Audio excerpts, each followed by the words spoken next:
itu tentang teori stewardship atau stewardship teori ya. Jadi ini juga penting di dalam penelitian-penelitian akuntansi dan biasa digunakan di dalam riset-riset akuntansi ya. Jadi ini seiring dengan teori stakeholder perusahaan. Nah,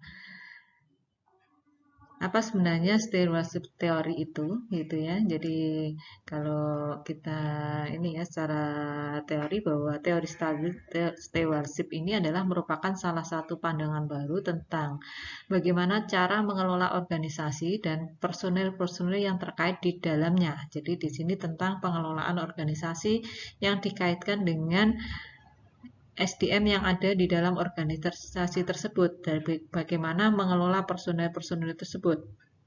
Nah, konsep kebersamaan atau collectivity, kemitraan, pemberdayaan atau empowerment, dan saling percaya dan pelayanan adalah konsep-konsep yang dikembangkan dalam pendekatan ini. Jadi, ketika mengelola personel yang ada di dalam organisasi, di sini menekankan pada konsep-konsep tentang kebersamaan, kemitraan, pemberdayaan, dan saling percaya dan pelayanan gitu ya. Jadi di sini ada timbul saling kepercayaan di antara seluruh anggota organisasi atau perusahaan. Nah, adanya perbedaan kepentingan antara prinsipal dan agen gitu ya, yang masing-masing ingin memaksimalkan utility menjadi pemicu timbulnya pendekatan baru yang mampu untuk mengurangi kerugian-kerugian yang diakibatkan oleh perbedaan kepentingan tersebut. Jadi sebenarnya teori ini muncul untuk menjembatani perbedaan antara kepentingan dari prinsipal dan agen sehingga apa bisa dikatakan ini nanti bisa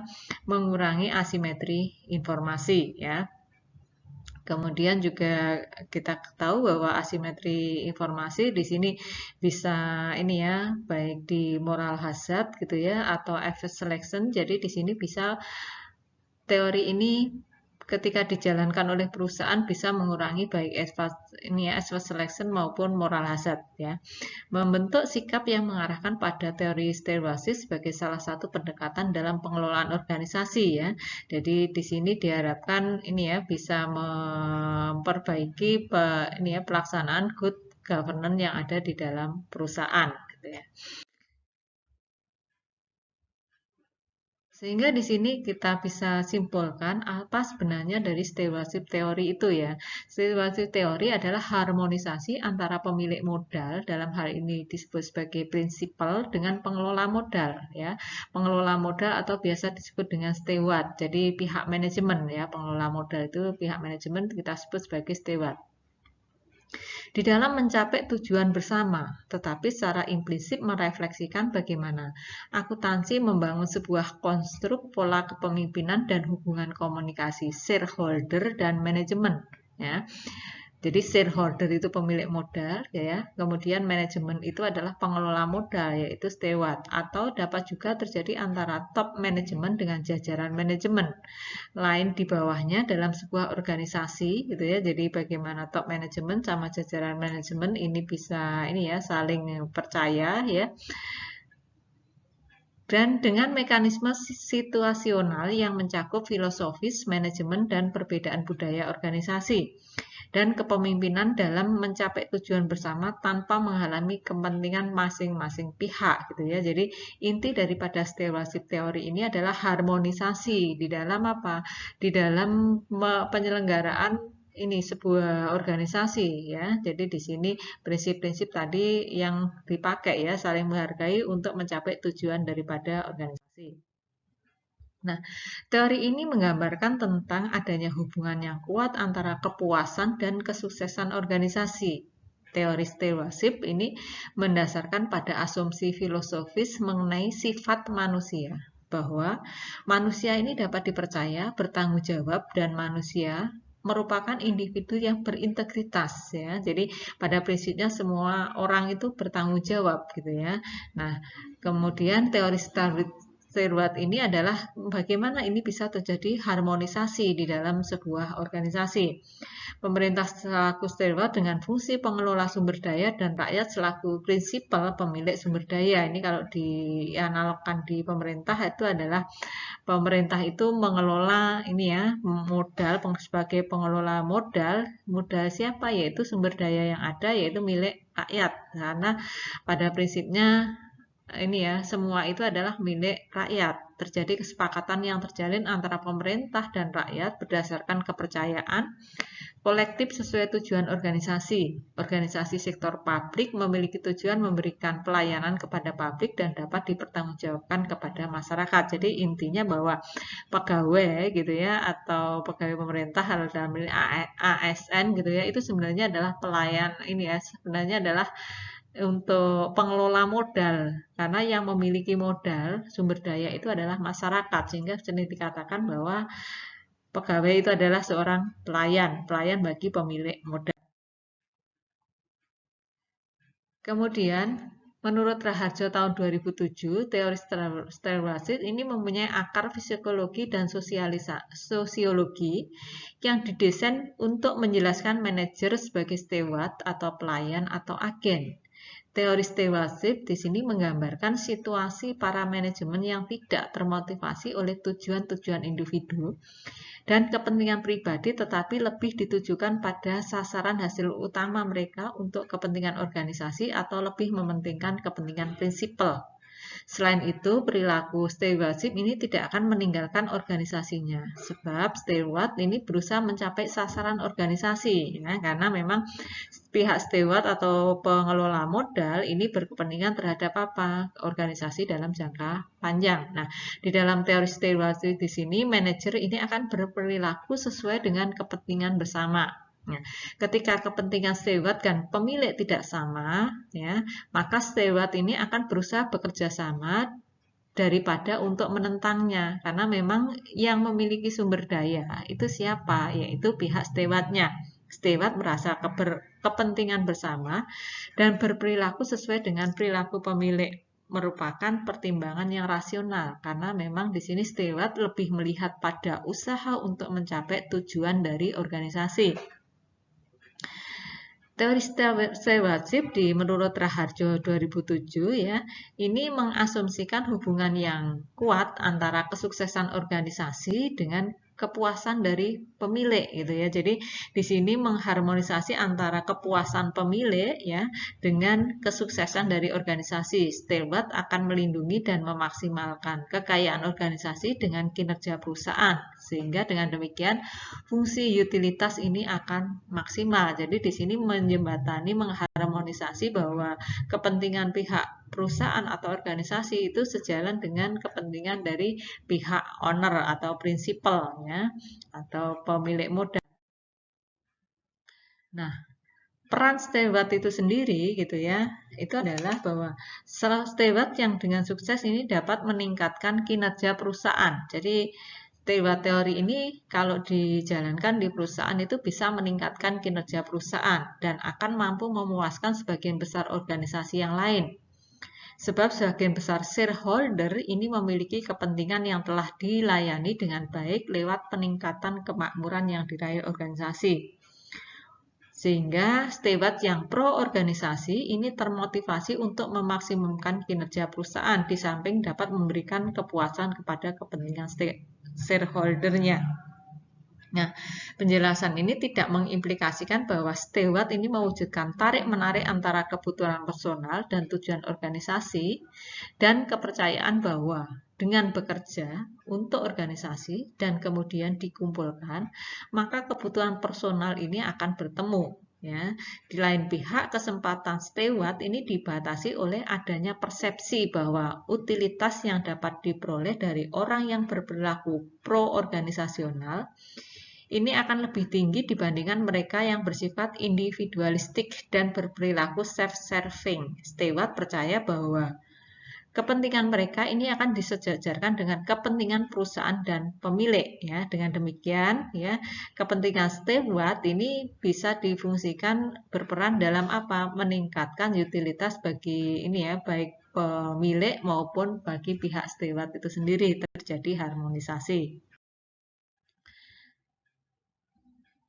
Nah, jadi dari penjelasan tadi bisa kita ini ya simpulkan bahwa steward teori gitu ya, ini yang pertama melindungi karyawan dan memaksimalkan kekayaan pemegang saham melalui kinerja perusahaan. Karena dengan demikian fungsi utilitas pelayanan ini dimaksimalkan. Jadi intinya itu adalah harmonisasi antara pemilik dan ini ya pengelola modal, yaitu di fungsi layanannya sehingga bisa memaksimalkan kinerja daripada perusahaan.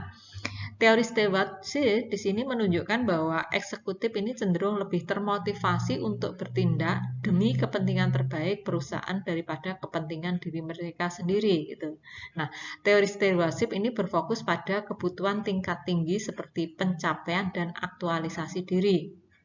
Steward ini melindungi dan memaksimalkan kekayaan para pemilik perusahaan karena fungsi utilitas ini pelayanan bisa dimaksimalkan. Nah, teori stewardship menunjukkan bahwa konsumen ini cenderung lebih memilih untuk bertindak demi kepentingan terbaik perusahaan,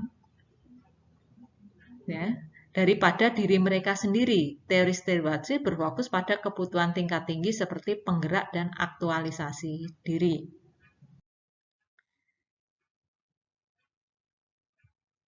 Nah, eksekutif senior dari waktu ke waktu cenderung melihat korporasi sebagai perpanjangan dari diri mereka sendiri. Nah, daripada menggunakan perusahaan untuk tujuan mereka sendiri, para eksekutif ini paling tertarik untuk menjamin kelangsungan hidup dan kesuksesan perusahaan. Hubungan antara dewan dan manajemen puncak gitu ya, serta pemegang saham dengan demikian merupakan salah satu prinsipal dan pelayan, bukan prinsipal dan agen gitu ya. Jadi prinsipnya di sini adalah prinsip layanan gitu ya. Jadi bagi harmonisasi itu bisa dijalankan dengan prinsip layanan yang baik untuk prinsipal gitu ya.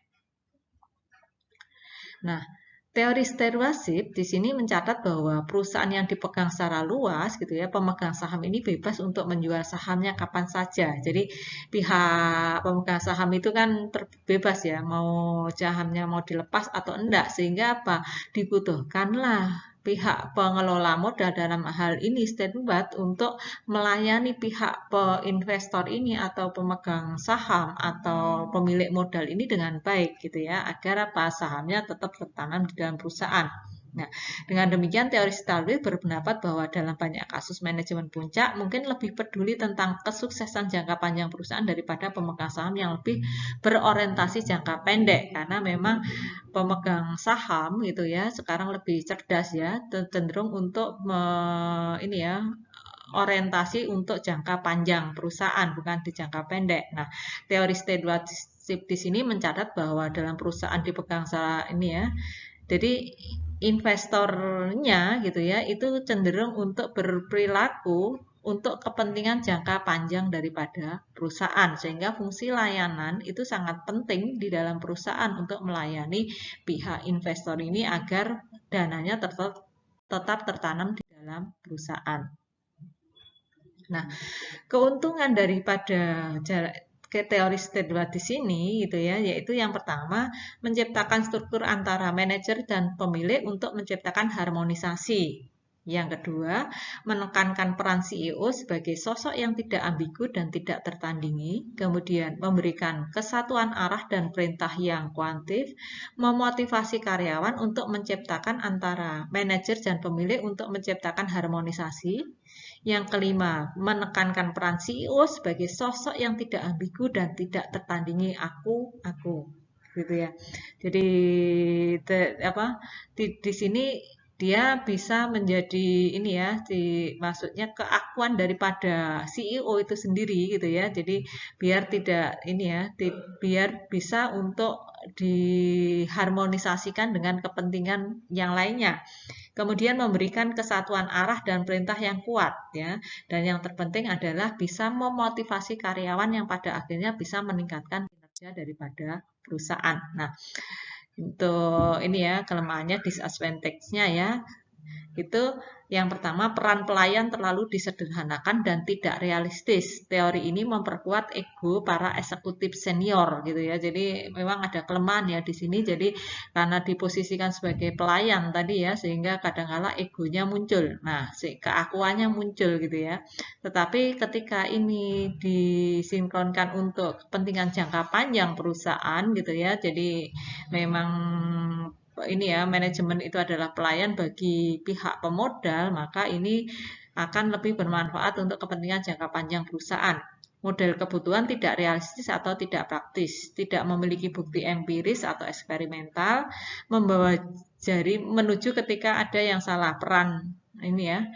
Peran pelayan terlalu disederhanakan, tidak realistik, dan ini memperkuat ego ya, karena ini ya, keempatnya ini tadi ya, itu sebenarnya ini ya, kayak semacam menunjuk gitu ya. Jadi di sini terlalu ini ya, sistem pelayan sebagai pelayan itu yang terjadi gitu. Namun ketika itu dimanage bahwa ini sebuah harmonisasi, tentunya itu tidak bukan menjadi sebuah masalah.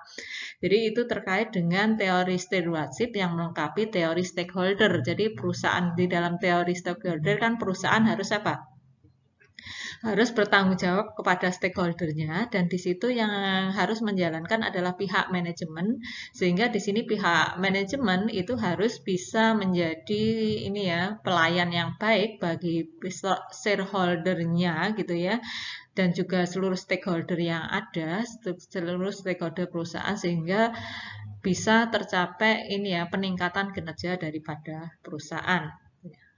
Itu mungkin untuk ini penjelasan terkait dengan teori stewardship.